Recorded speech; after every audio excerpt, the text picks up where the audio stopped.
DCM DK Shivakumar ಅವರು ಸದನದಲ್ಲೇ RSS ಗೀತೆ ಹಾಡಿದ್ದು ಬಿಸಿ ಬಿಸಿ ಚರ್ಚೆಗೆ ಕಾರಣವಾಗಿರುವಾಗಲೇ ಅವರ ಸಂಪುಟ ಸಹೋದ್ಯೋಗಿ ಪ್ರಿಯಾಂಕ್ ಖರ್ಗೆ ಅವರು ಆರ್ಎಸ್ಎಸ್ ವಿರುದ್ಧ ಟೀಕಾ ಪ್ರಹಾರ ನಡೆಸಿದ್ದಾರೆ. ಕೆಪಿಸಿಸಿ ಅಧ್ಯಕ್ಷರೇ ಆರ್ಎಸ್ಎಸ್ ಬಗ್ಗೆ ಮೃದು ಧೋರಣೆ ತೋರಿಸಿದ ಬಗ್ಗೆ ಕಾಂಗ್ರೆಸ್ ಕಾರ್ಯಕರ್ತರು ಬೆಂಬಲಿಗರಲ್ಲಿ ತೀವ್ರ ಆಕ್ರೋಶಕ್ಕೆ ಕಾರಣವಾಗಿರುವಾಗ ಮತ್ತೋರ್ವ ಕಾಂಗ್ರೆಸ್ ನಾಯಕ ಆರ್ಎಸ್ಎಸ್ಗೆ ತಾಕಿದ ಗಾಳಿಯೂ ನಮಗೆ ಸೋಕಬಾರದು ಅಂತ ಹೇಳುವ ಮೂಲಕ ದಾಖಲೆ ಸರಿಪಡಿಸೋಕೆ ಹೊರಟಿದ್ದಾರೆ. ಒಂದ್ ಕಡೆ ಉಪಮುಖ್ಯಮಂತ್ರಿ ಹಾಗೂ ಕೆಪಿಸಿಸಿ ಅಧ್ಯಕ್ಷ ಡಿಕೆ ಶಿವಕುಮಾರ್ ಅವರು ವಿಧಾನಸಭೆಯಲ್ಲೇ ಆರ್ಎಸ್ಎಸ್ನ ನಮಸ್ತೆ ಸದಾ ವತ್ಸಲೆ ಮಾತೃಭೂಮಿ ಗೀತೆಯನ್ನ ಹಾಡಿ ಬಿಜೆಪಿ ನಾಯಕರ ಮೆಚ್ಚುಗೆಗೆ ಪಾತ್ರರಾದರೆ, ಮತ್ತೊಂದು ಕಡೆ ಸಚಿವ ಪ್ರಿಯಾಂಕ್ ಖರ್ಗೆ ಅವರು ಆರ್ಎಸ್ಎಸ್ ಅನ್ನ ನಾಜಿವಾದಕ್ಕೆ ಹೋಲಿಸಿ ತೀವ್ರವಾಗಿ ಟೀಕಿಸಿದ್ದಾರೆ. ಕಾಂಗ್ರೆಸ್ ನಾಯಕರು ಕೊನೆಗೆ ಆರ್ಎಸ್ಎಸ್ ಕಡೆಗೆ ಹೋಗೋರು ಅನ್ನೋ ಟೀಕೆ ವ್ಯಾಪಕವಾಗಿ ಕೇಳಿ ಬರ್ತಿರುವಾಗಲೇ ಆರ್ಎಸ್ಎಸ್ ಬಗ್ಗೆ ಸರಿಯಾದ ತಿಳುವಳಿಕೆ ಹಾಗೂ ಜಾಗೃತಿ ಇರೋರು ನಾವು ಅನ್ನೋದನ್ನ ಮನವರಿಕೆ ಮಾಡುವಂತೆ ಮಾತಾಡಿದ್ದಾರೆ. ತಮ್ಮ ತೀಕ್ಷ್ಣ ಹೇಳಿಕೆಗಳಿಗೆ ಹೆಸರಾದ ಸಚಿವ ಪ್ರಿಯಾಂಕ್ ಖರ್ಗೆ ಎಕ್ಸ್ನಲ್ಲಿ ಆರ್ಎಸ್ಎಸ್ ವಿರುದ್ಧ ಸರಣಿ ವಾಗ್ದಾಳಿ ನಡೆಸಿದ್ದಾರೆ.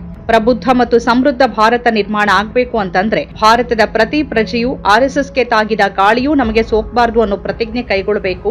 ಜನಾಂಗೀಯ ದ್ವೇಷ, ವರ್ಣಾಶ್ರಮದ ಕ್ರೌರ್ಯಗಳನ್ನು ಒಳಗೊಂಡ ನಾಜಿವಾದ, ಮನುವಾದಗಳನ್ನೇ ನರನಾಡಿ ರಕ್ತಗಳಲ್ಲಿ ಪ್ರವಹಿಸಿಕೊಂಡಿರುವ ಆರ್ಎಸ್ಎಸ್ ಅನ್ನೋ ವಿಷಕಾರಿ ಸಂಘಟನೆಯನ್ನ ಕಾಂಗ್ರೆಸ್ ಪಕ್ಷ ಎಂದಿಗೂ ಶತ್ರುವಾಗಿಯೇ ನೋಡುತ್ತೆ ಅಂತ ಅವರು ಗುಡುಗಿದ್ದಾರೆ. ಅಷ್ಟಕ್ಕೆ ನಿಲ್ಲಿಸದ ಅವರು ಆರ್ಎಸ್ಎಸ್ ಅನ್ನ ಸಂವಿಧಾನ, ರಾಷ್ಟ್ರಧ್ವಜ, ರಾಷ್ಟ್ರಗೀತೆ, ಐಕ್ಯತೆ ಮತ್ತು ಸಾರ್ವಭೌಮತೆಗೆ ಶತ್ರು ಅಂತ ಪ್ರಿಯಾಂಕ್ ಖರ್ಗೆ ಕರೆದಿದ್ದಾರೆ. ಬಾಬಾ ಸಾಹೇಬರು, ಸರ್ದಾರ್ ಪಟೇಲ್ರು ದಶಕಗಳ ಹಿಂದೆಯೇ ಆರ್ಎಸ್ಎಸ್ ಕುರಿತು ನಿಷ್ಠುರವಾಗಿ ಎಚ್ಚರಿಕೆಯ ಸಂದೇಶ ನೀಡಿ ಹೋಗಿದ್ದಾರೆ. ಸರ್ದಾರ್ ಪಟೇಲ್ರು ಆರ್ಎಸ್ಎಸ್ ಅನ್ನ ನಿಷೇಧಿಸಿದ್ದು ದ್ವೇಷ ಮತ್ತು ಹಿಂಸಾಚಾರವನ್ನ ಬೇರು ಸಹಿತ ಕಿತ್ತೊಗೆಯೋಕೆ, ಸಂವಿಧಾನದ ಕರಡು ಪ್ರತಿಯನ್ನ ಸುಟ್ಟು ಹಾಕಿದ್ದ, ರಾಷ್ಟ್ರಧ್ವಜವನ್ನ ಗೌರವಿಸದ, ಮಹಿಳೆಯರು ಮತ್ತು ಶೋಷಿತರನ್ನ ಮೂರನೇ ದರ್ಜೆಯ ನಾಗರಿಕರಂತೆ ನಡೆಸಿಕೊಳ್ಳುವ ಅಜೆಂಡಾ ಹೊಂದಿರುವ ಆರ್ಎಸ್ಎಸ್ ಕಾಂಗ್ರೆಸ್ಸಿಗೆ ಮಾತ್ರವಲ್ಲ, ಈ ದೇಶದ ಐಕ್ಯತೆಗೆ ಪರಮ ಶತ್ರು ಅಂತ ಖರ್ಗೆ ಪ್ರತಿಪಾದಿಸಿದ್ದಾರೆ. ಪ್ರಿಯಾಂಕ್ ಖರ್ಗೆ ಅವರ ಈ ಕಟು ನಿಲುವಿಗೆ ತದ್ವಿರುದ್ಧವಾದ ಘಟನೆ ಶುಕ್ರವಾರ ವಿಧಾನಸಭೆಯಲ್ಲಿ ನಡೆಯಿತು. ಚಿನ್ನಸ್ವಾಮಿ ಕ್ರೀಡಾಂಗಣದಲ್ಲಿ ನಡೆದ ಕಾಲ್ತುಳಿತ ದುರಂತದ ಚರ್ಚೆಯ ವೇಳೆ ಬಿಜೆಪಿ ಶಾಸಕರು ಘಟನೆಗೆ ಡಿಕೆ ಶಿವಕುಮಾರ್ ಅವರೇ ಕಾರಣ ಅಂತ ಆರೋಪಿಸಿದ್ರು. ಇದಕ್ಕೆ ಪ್ರತಿಯಾಗಿ ಮಾತನಾಡುತ್ತಿದ್ದಾಗ ವಿರೋಧ ಪಕ್ಷದ ನಾಯಕ ಆರ್ ಅಶೋಕ್, ಶಿವಕುಮಾರ್ ಒಮ್ಮೆ ಆರ್ಎಸ್ಎಸ್ ಚಡ್ಡಿ ಹಾಕಿದ್ರು ಅಂತ ಹಳೆ ವಿಚಾರವನ್ನ ಕೆದಕಿದ್ರು.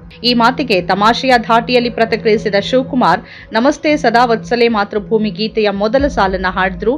ಇದನ್ನ ಕೇಳ್ತಾ ಇದ್ದಂತೆ ಬಿಜೆಪಿ ಸದಸ್ಯರು ಮೇಜು ಕುಟ್ಟಿ ಸ್ವಾಗತಿಸಿದ್ರೆ ಕಾಂಗ್ರೆಸ್ ಪಾಳ್ಯದಲ್ಲಿ ಸಂಪೂರ್ಣ ಮೌನ ಆವರಿಸಿತ್ತು.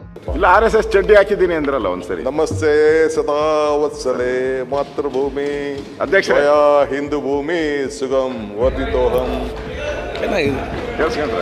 ಮಹಾಮಂಗಲೆ. ಚರ್ಚೆ ಬೇಡ. ಅದನ್ನ ಕರ್ನಾಟಕ ರಾಜ್ಯ ಕ್ರಿಕೆಟ್ ಅಭಿಮಾನಿಗಳು ಬೇರೆ ಬೇರೆ ರಾಜ್ಯದಲ್ಲಿ ಬೇಕಾದಷ್ಟು ಇಂಥದ್ದೆಲ್ಲ ಆಗಿದೆ.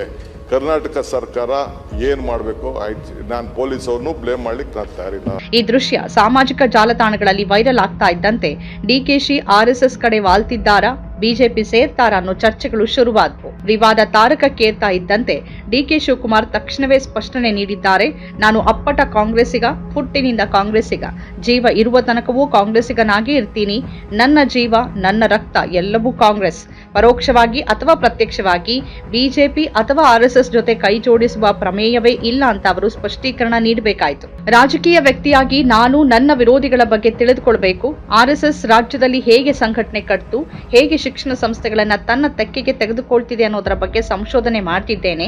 ಅವರ ಇತಿಹಾಸವನ್ನ ತಿಳಿದುಕೊಂಡಿದ್ದೇನೆ. ಪ್ರಾರ್ಥನೆ ಹೇಳಿದ ತಕ್ಷಣ ನಾನು ಬಿಜೆಪಿಗೆ ಸೇರ್ತೇನೆ ಅಂತ ಅರ್ಥ ಅಲ್ಲ ಅಂತ ತಮ್ಮ ನಡೆಯನ್ನ ಸಮರ್ಥಿಸಿಕೊಂಡಿದ್ದಾರೆ. ಆದರೆ ಡಿಕೆ ಶಿವಕುಮಾರ್ ಅವರ ಈ ನಡೆ ಇದೇ ಮೊದಲೇನಲ್ಲ. ಈ ಹಿಂದೆಯೂ ಹಲವು ಬಾರಿ ಅವರ ಮಾತುಗಳು ಮತ್ತು ಕೃತ್ಯಗಳು ಕಾಂಗ್ರೆಸ್ನ ಅಧಿಕೃತ ನಿಲುವಿಗಿಂತ ಭಿನ್ನವಾಗಿ ಮೃದು ಹಿಂದುತ್ವದ ಧೋರಣೆಯನ್ನ ಪ್ರತಿಬಿಂಬಿಸಿದ್ವು. ಸೌಜನ್ಯ ಅತ್ಯಾಚಾರ ಮತ್ತು ಕೊಲೆ ಪ್ರಕರಣದ ಮರು ತನಿಖೆಗೆ ಆಗ್ರಹಿಸಿ ನಡೆದ ಹೋರಾಟದ ಬಗ್ಗೆ ಮಾತನಾಡಿದ ಅವರು, ಇದೊಂದು ಖಾಲಿ ಡಬ್ಬ, ದೊಡ್ಡ ಷಡ್ಯಂತ್ರ ನಡೆದಿದೆ, ನೂರಾರು ವರ್ಷದ ಪರಂಪರೆಯನ್ನ ಹಾಳು ಮಾಡೋಕೆ ಯತ್ನಿಸಲಾಗ್ತಿದೆ ಅಂತ ಹೇಳಿದ್ದು ಬಿಜೆಪಿ ನಾಯಕ ಯತ್ನಾಳ್ ಅವರ ಹೇಳಿಕೆಗೂ ವ್ಯತ್ಯಾಸವೇ ಇರಲಿಲ್ಲ. ರಾಷ್ಟ್ರಮಟ್ಟದಲ್ಲಿ ಕಾಂಗ್ರೆಸ್ ಪಕ್ಷ ಕುಂಭಮೇಳದ ಅವ್ಯವಸ್ಥೆಯನ್ನ, ಆಯೋಜನೆಯಲ್ಲಿ ಆಗಿರುವ ವೈಫಲ್ಯಗಳನ್ನ ಟೀಕಿಸುತ್ತಿದ್ದಾಗ ಶಿವಕುಮಾರ್ ಅವರು ಮಹಾಕುಂಭಮೇಳದಲ್ಲಿ ಭಾಗವಹಿಸಿ ಪವಿತ್ರ ಸ್ನಾನ ಮಾಡಿ ಅಲ್ಲಿನ ವ್ಯವಸ್ಥೆಯನ್ನ ಬಹುವಾಗಿ ಹೊಗಳಿದ್ರು. ರಾಹುಲ್ ಗಾಂಧಿ ಯಾರು ಅಂತ ಗೊತ್ತಿಲ್ಲ ಅಂತ ಹೇಳಿದ್ದ ಜಗ್ಗಿ ವಾಸುದೇವ್ ಆಯೋಜಿಸಿದ್ದ ಶಿವರಾತ್ರಿ ಕಾರ್ಯಕ್ರಮದಲ್ಲಿ ಕೇಂದ್ರ ಗೃಹ ಮಂತ್ರಿ ಅಮಿತ್ ಶಾ ಅವರೊಂದಿಗೆ ಡಿಸಿಎಂ ವೇದಿಕೆ ಹಂಚಿಕೊಂಡಿದ್ರು. ಈ ಎಲ್ಲಾ ನಿದರ್ಶನಗಳು ಅವರು ಕಾಂಗ್ರೆಸ್ ತೊರೆದು ಬಿಜೆಪಿ ಸೇರುವ ಸೂಚನೆಗಳ ಅಲ್ಲದೆ ಇರಬಹುದು, ಆದರೆ ಪಕ್ಷದ ಸೈದ್ಧಾಂತಿಕ ಹೋರಾಟವನ್ನ ದುರ್ಬಲಗೊಳಿಸುತ್ತೆ ಅನ್ನೋದು ರಾಜಕೀಯ ವಿಶ್ಲೇಷಕರ ಅಭಿಪ್ರಾಯ. ಒಂದ್ ಕಡೆ ರಾಹುಲ್ ಗಾಂಧಿ ಅವರು ಆರ್ಎಸ್ಎಸ್ ಅನ್ನ ದೇಶಕ್ಕೆ ಮಾರಕ ಅಂತ ರಾಷ್ಟ್ರಮಟ್ಟದಲ್ಲಿ ಹೋರಾಟ ನಡೆಸುತ್ತಿದ್ದಾರೆ. ಅದಕ್ಕಾಗಿ ಆರ್ಎಸ್ಎಸ್ ಅವರ ವಿರುದ್ಧ ಕಾನೂನು ಹೋರಾಟವನ್ನೂ ನಡೆಸ್ತಾ ಇದೆ. ಆದರೆ ರಾಜ್ಯದಲ್ಲಿ ಅವರದ್ದೇ ಪಕ್ಷದ ಅಧ್ಯಕ್ಷರು ವಿಧಾನಸಭೆಯಲ್ಲಿ ಆರ್ಎಸ್ಎಸ್ ಗೀತೆ ಹಾಡ್ತಾರೆ. ಮತ್ತೊಂದ್ ಕಡೆ ಅದೇ ಸರ್ಕಾರದ ಸಚಿವರೊಬ್ಬರು ಆರ್ಎಸ್ಎಸ್ ಅನ್ನ ವಿಷಕಾರಿ ಸಂಘಟನೆ ಅಂತ ಜರೀತಾರೆ. ಈ ಬೆಳವಣಿಗೆಗಳು ಕೇವಲ ನಾಯಕರ ನಡುವಿನ ಭಿನ್ನಾಭಿಪ್ರಾಯ ಮಾತ್ರವಲ್ಲ, ಪಕ್ಷದ ಸೈದ್ಧಾಂತಿಕ ಸ್ಪಷ್ಟತೆಯ ಕೊರತೆಯನ್ನ ಎತ್ತಿ ತೋರಿಸುತ್ತೆ. ಇದು ಕಾಂಗ್ರೆಸ್ ಕಾರ್ಯಕರ್ತರಲ್ಲಿ ಗೊಂದಲವನ್ನ ಸೃಷ್ಟಿ ಮಾಡುವುದಲ್ಲದೆ ಬಿಜೆಪಿ ವಿರುದ್ಧದ ಹೋರಾಟಕ್ಕೆ ಹಿನ್ನಡೆಯನ್ನ ಉಂಟು ಮಾಡಬಹುದು. ಈ ಸೈದ್ಧಾಂತಿಕ ಸಂಘರ್ಷವನ್ನ ಕಾಂಗ್ರೆಸ್ ಹೈಕಮಾಂಡ್ ಹೇಗೆ ನಿಭಾಯಿಸುತ್ತೆ ಅನ್ನೋದನ್ನ ಕಾದ್ ನೋಡ್ಬೇಕಿದೆ.